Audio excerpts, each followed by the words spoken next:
جو لوگ اللہ پر ایمان لائیں، کہیں کہ ہمارا رب اللہ ہے، پھر اس پر جم جائیں، ان پر فرشتوں کا نزول ہوتا ہے۔ نہ کوئی غم کرو نہ خوف، خوشیاں مناؤ جنت کی جس کا تم سے وعدہ کیا گیا تھا۔ اللہ کی ربوبیت پر اطمینان جب انسان کو ہو جاتا، میرا رب اللہ ہے، ربی اللہ، انسان کے لیے نہ کوئی کھٹکا، نہ کوئی خطرہ، نہ کوئی خوف، نہ کوئی حزن۔ جو کچھ ہو رہا ہے کس کے اذن سے ہو رہا ہے؟ اللہ کے اذن سے۔ اللہ کے اذن کے بغیر پتہ تک نہیں ہلتا۔ یہ کوئی اندھا بہرا مادہ نہیں ہے جس سے مجھے کوئی خوف ہو۔ اندھا بھینسا چلا آ رہا ہو، اس سے تو ڈرنے کا ہر انسان کو ڈرنا چاہیے، نہ معلوم کس کو ٹکر مار دے۔ لیکن نہیں، اس کائنات کو چلانے والا ایک سمیع و بصیر خدا ہے، وہ جو میرا دوست ہے، میرا ولی ہے۔ اللہ ولی الذین آمنوا یخرجہم من الظلمات الی النور۔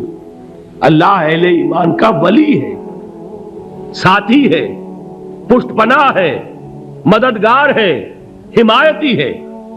بتائیے جسے یقین ہو جائے کہ اللہ میرا مددگار، اللہ میرا محافظ، اللہ میرا پشت پناہ، اللہ میرا حمایتی، اس کے لیے کوئی خوف ہوگا؟ اس سے کوئی ڈر ہوگا؟ میں مثال دیا کرتا ہوں ایک بہت سادہ پنجاب کے دیہات کی۔ تو بڑا چودھری ہے اور کوئی غریب کسان ہے۔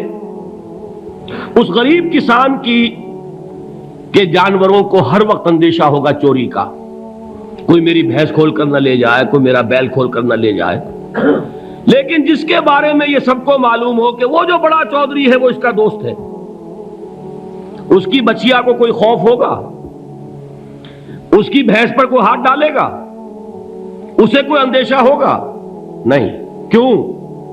کہ وہ بڑا چودھری، بڑا اس کا یہاں کا سردار، جاگیردار، سب کو معلوم ہے وہ میرا دوست ہے، کوئی میرے خلاف اقدام نہیں کر سکتا۔ اس دنیا میں یہ چھوٹی سی بات اگر آپ کے دلی اطمینان اور سکون کا باعث بن سکتی ہے تو ذرا تصور کیجئے۔ میں لفظ تصور استعمال کروں گا صرف اس لیے کہ اس کا ہم جس کو کہتے ہیں ادراک اور شعور کر نہیں سکتے، اگر کے ساتھ کر سکتے۔ اگر یقین ہو کہ اللہ میرا مددگار اور یقین ہو کہ اللہ ہر آن میرے ساتھ ہے، پھر کوئی خوف؟ کس کا خوف؟ کوئی شے اللہ سے بالاتر ہے؟ کوئی قوت اس سے زیادہ طاقتور ہے؟ کوئی اس کے ارادے کو بدلنے والا ہے؟ کوئی اس کی مشیت کے آڑے آنے والا ہے؟ یہی بات ہے جو حضور نے فرمائی۔ یہ ایمان کا حاصل ہے لب لباب، کہ دیکھو اچھی طرح اس بات کو ذہن نشین کر لو، اگر تمام انسان مل کر تمہیں کوئی نقصان پہنچانا چاہے نہیں پہنچا سکتے، مگر جو کچھ اللہ نے لکھ دیا ہو، اور تمام انسان مل کر تمہیں کوئی نفع پہنچانا چاہیں نہیں پہنچا سکتے، مگر وہ شے جو اللہ نے طے کر دی ہو۔ آپ پھر میں کہوں گا ذرا طاری کیجئے، اسے فرض کیجئے، اسے سوچئے۔ اگر اس حدیث پر ہمارا دل ٹھکا ہوا ہو تو کسی سے ڈر ہوگا؟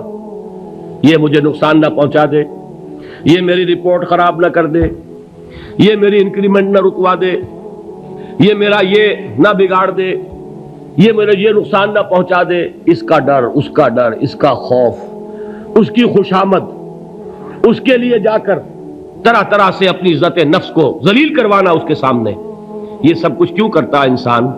جب سمجھتا ہے کہ اس کے ہاتھ میں میرا کوئی نفع ہے، اس کے ہاتھ میں میرے لیے کوئی ضرر ہے، یہ مجھے کوئی گزن پہنچا سکتا ہے، یہ مجھے کوئی نقصان پہنچا سکتا ہے، یہ میرا کوئی کام بنا سکتا ہے، یہ میری کوئی ضرورت پوری کر سکتا ہے، اسی کا نام شرک ہے۔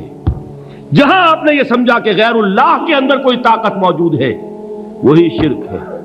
بتوں سے تجھ کو امیدیں، خدا سے نومیدی، مجھے بتا تو صحیح اور کافری کیا ہے؟ شرک تو یہ ہے۔ جس پر بھی تمہیں یہ خیال ہے، کلمہ ہے یہ کلمہ سوم، لا حول ولا قوت الا باللہ، ذرا اس پر دل کو کبھی اگر آپ تصور کریں، پھر فرض کریں، دل ٹھک جائے اس پر، کوئی طاقت نہیں۔ یہی بات تھی جو شیخ عبد القادر جیلانی رحمۃ اللہ علیہ نے اپنی وصیت میں اپنے بچے سے کہی. 11ویں دینے والے ہیں، لیکن حضرت شیخ عبد القادر جیلانی کی وصیت اور تعلیمات کو کتنے لوگ ہیں کہ جانتے ہو؟ یہ جن مقامات تک پہنچے ہیں وہ کس چیز کی بدولت پہنچے؟ انہوں نے جو پیغام دیا وہ کیا تھا؟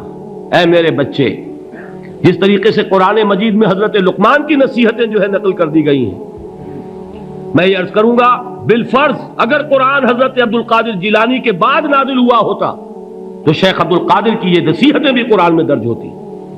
اتنی اونچی نصیحتیں ہیں. اے میرے بچے، اس حقیقت کو ذہن نشین کر لے، لا فاعل فی الحقیقت ولا مؤثر الا اللہ. اس کائنات میں نہ کوئی فاعل حقیقی ہے نہ مؤثر حقیقی ہے سوائے اللہ کے. کسی شے میں کوئی تاثیر نہیں اگر اللہ نہ چاہے. آگ جلا نہیں سکتی اگر اللہ نہ چاہے. پانی ڈبو نہیں سکتا اگر اللہ نہ چاہے. زہر ہلاک نہیں کر سکتا اگر اللہ نہ چاہے. کوئی چیز فائدہ نہیں پہنچا سکتی اگر اللہ نہ چاہے. تو در در پہ کیوں سر جھکاتے ہو؟ در در پر کیوں جبیں سائی کرتے ہو؟ سب کے سامنے کیوں ہاتھ پھیلاتے ہو؟ ایک اللہ سے مانگو. ایک اللہ کے سامنے زمین پر اپنی جبین رکھو.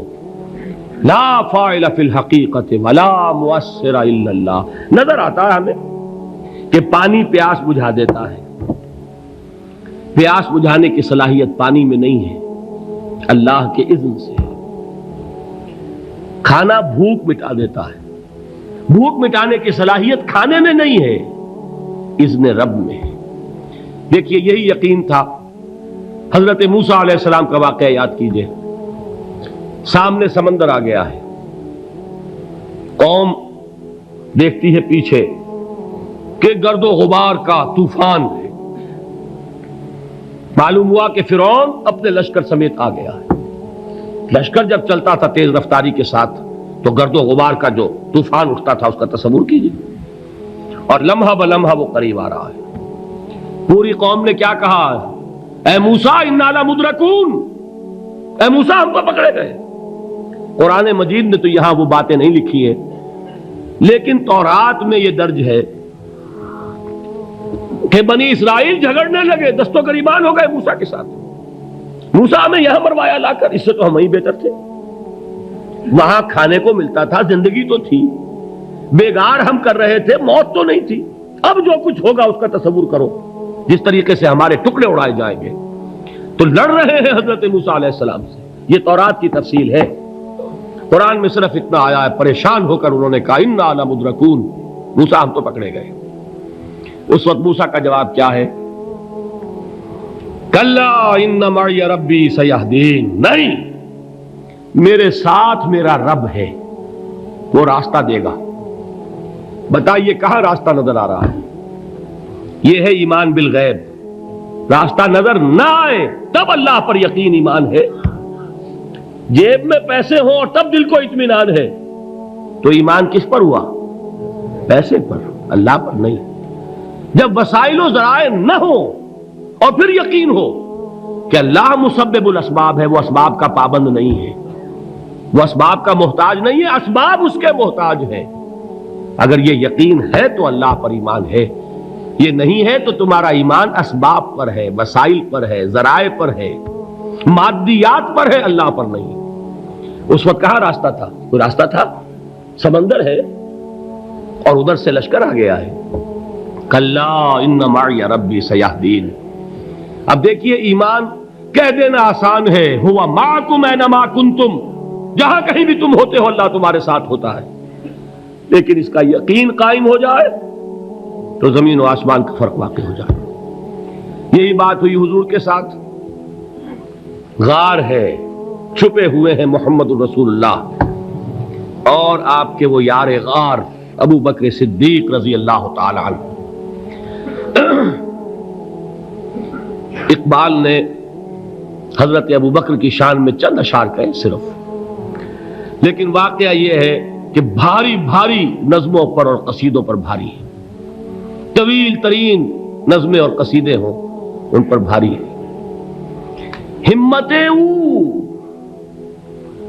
ابو بکر کی ہمت جو ہے کشت ملت را چو ابر، جیسے بارش سے کھیتی اپجتی ہے، ابو بکر کی ہمت اور عزیمت اس امت کو اسی طرح سینچنے والی ہے۔ ثانیے اسلام و غار و بدر و قبر، وہ دوسرے تھے اسلام میں، دوسرے پہلے کون تھے؟ انا اول المومنین، حضور فرماتے ہیں سب سے پہلا ایمان لانے والا میں، دوسرے ابو بکر۔ ویسے ہمارے ہاں یہ چلتا ہے اختلاف، حضرت علی پہلے ہیں کہ حضرت ابو بکر پہلے ہیں، لیکن اس میں بڑی خوبصورت تطبیق قائم کی ہے علماء نے، اور بہت صحیح ہے۔ چار کے بارے میں فیصلہ ہی مت کرو کہ کون پہلے ہے، ان کی ایک عجیب تقسیم کر دی ہے۔ آزاد مردوں میں، بالغ مردوں میں سب سے پہلے ابو بکر، بچوں میں سب سے پہلے علی، خواتین میں سب سے پہلے خدیجہ، اور غلاموں میں سب سے پہلے زید ابن حارثہ۔ بڑی پیاری تقسیم ہے، یہ چاروں ہی پہلے ہیں، ہر ایک کے لیے اولیت ہے۔ اور واقعہ یہ ہے کہ اگر زمانی اعتبار سے تعین ہوگا تو پہلے خدیجۃ الکبریٰ آئیں گی رضی اللہ تعالی عنہ، کسی اور سے بات کرنے کی نوبت بعد میں آ سکتی ہے، پہلے تو اہلیہ محترمہ سے بات ہوئی، آتے ہی پہلی وحی ہوئی ہے، ابھی تبلیغ کا حکم نہیں تھا، کس کو بتایا واقعہ؟ ابھی اپنی نبوت کی تبلیغ کا تو حکم ہی نہیں آیا، واقعہ کس کا ہے؟ وہ خدیجہ کا ہے۔ جب کہا ہے کہ خشیت علی نفسی، مجھے اپنی جان کا اندیشہ ہے، تو کیا جواب دیا خدیجہ نے رضی اللہ تعالی عنہا؟ وہ صدیقۃ الکبریٰ ہے، صدیقات جو ہے خواتین ان میں چوٹی پر خدیجۃ الکبریٰ ہے رضی اللہ تعالی عنہا، اور صدیق جو مرد ہیں ان میں صدیق اکبر ہے ابو بکر صدیق رضی اللہ تعالی عنہ، لیکن صدیقات میں چوٹی پر۔ جب حضور نے فرمایا خشیت علی نفسی، کیا فرمایا؟ کیا عرض کیا؟ کیسے تسلی دی؟ نہیں نہیں، اللہ آپ کو ضائع نہیں کرے گا، آپ غریبوں کے ہمدرد ہیں، آپ مساکین کے تکالیف رفع کرنے والے ہیں، آپ بیواؤں کی سرپرستی کرتے ہیں، آپ مسافروں کی خدمت کرتے ہیں، اللہ آپ کو ضائع نہیں کرے گا۔ یہ یقین ہے اس خاتون کے اندر۔ خیر وہ ایک علیحدہ بات ہو جائے گی۔ میرے دل پر حضرت خدیجہ رضی اللہ تعالی عنہ کی شخصیت کا بڑا گہرا نقش ہے، جو وہ کوئی اور ہی وقت اور موقع ہوا تو بیان ہوگا۔ بہرحال اقبال نے ایک مصرے میں جو چار اولیتیں جمع کر دی ہیں، ہمت او کشت امت را چو ابر، ثانی اسلام و غار و بدر و قبر۔ اسلام میں حضور کے بعد پہلے کون؟ ابو بکر۔ غار میں حضور کے ساتھ کون؟ ابو بکر۔ بدر کی رات اللہ کا رسول سربسجود وہ جھاڑ، وہ گھاس پھوس کی جو جھوپڑی بنائی گئی تھی، اور وہاں تلوار ننگی لے کر پہرا دینے والا کون؟ ابو بکر۔ اور اس حجرہ عائشہ میں محمد کے بعد سب سے پہلے دفن ہونے والا کون؟ ابو بکر رضی اللہ تعالی عنہ صلی اللہ علیہ وسلم۔ وہ جو معاملہ میں سنا رہا تھا غار ثور کا، حضرت ابو بکر بھی حضور کے خیال سے لرز گئے ہیں۔ آپ کو یاد ہوگا کہ جا کر پہلے تمام جتنے سوراخ تھے انہیں بند کیا ہے، ایک سوراخ رہ گیا تھا جس کو بند کرنے کے لیے کوئی کپڑا نہیں تھا، وہاں اپنی ایڑی رکھی ہے، تب کہا ہے حضور سے تشریف لائیے، اور اپنے زانو پر حضور کو لٹایا ہے، اور وہاں کسی موذی جانور نے کاٹا ہے، حضور کی آنکھ لگ گئی تھی، اس وقت اس بل کے اندر جو بھی بچھو ہے کیا ہے واللہ عالم، اس نے کاٹا ہے، اس کی تکلیف کی وجہ سے ابو بکر کی آنکھوں سے آنسو ٹپک گئے، حضور کے چہرے مبارک پر پڑے ہیں، تو حضور جاگے ہیں، معاملہ کیا ہے؟ ایڑی نہیں ہٹائی وہاں سے، مبادا وہ جانور وہاں سے نکل کر محمد الرسول اللہ کو کوئی گزن پہنچا دے، ابو بکر کی ایڑی ہے، جس طرح چاہے کھا لے، ختم کر دے، جان نکل جائے تب کوئی آنچ آئے محمد پر تو آئے، لیکن جیتے جی نہیں۔ وہ ہے ابو بکر حضور کے خیال سے۔ اس وقت حضور نے پھر اپنا لعاب دہن لگایا ہے، اور اس سے پھر آپ کی تکلیف ختم ہوئی۔ جیسے خیبر میں حضرت علی کی آنکھ دکھ رہی تھی، اس کو جو شفا حاصل ہوئی ہے وہ بھی حضور کے لعاب دہن سے ہوئی۔ تو بہرحال اس وقت انہوں نے کہا ہے کہ اے نبی یا رسول اللہ، اگر اس وقت ان میں سے کسی نے غیر ارادی طور پر بھی اپنے قدموں کی طرف جھانک لیا تو پکڑے جائیں گے۔ کیا جواب تھا اللہ کے رسول کا؟ لا تحزن ان اللہ معنا، اللہ ہمارے ساتھ ہے، کیوں گھبراتے ہو ابو بکر؟ یہ ہے ایمان باللہ، میرا مالک اللہ، میرا رازق اللہ، میرا محافظ اللہ، میرا مددگار اللہ، میرا پشت پناہ اللہ، میرا دوست اللہ۔ یہ دوستی ہے اللہ کی جو لب لباب ہے، حاصل ہے ایمان کا، اسی کا نام ولایت ہے۔ اولیاء اللہ کے سروں پر سینگ نہیں ہوتے، جس کے دل میں ایمان راسخ ہو چکا ہو وہی اللہ کا ولی ہے، جسے اللہ پر یقین ہو چکا ہے وہی اللہ کا ولی ہے، جسے یقین ہے اللہ میرے ساتھ ہے، میرا مددگار، میرا پشت پناہ، میرا ساتھی، میرا دوست، میرا محبوب، میرا محب۔ اللہ اہل ایمان سے محبت کرتا ہے۔ واللہ یحب الصادقین، ان اللہ یحب الذین یقاتلون فی سبیلہ صفا کانہم بنیان مرصوص۔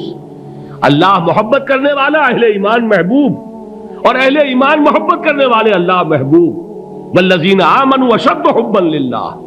آپ تصور کیجئے جسے یہ رشتہ ایمان یا رشتہ ولایت حاصل ہو جائے، الا ان اولیاء اللہ لا خوف علیہم ولا هم یحزنون، آگاہ ہو جاؤ، اللہ کے دوستوں کے لیے نہ کوئی خوف ہے نہ کوئی حزن ہے۔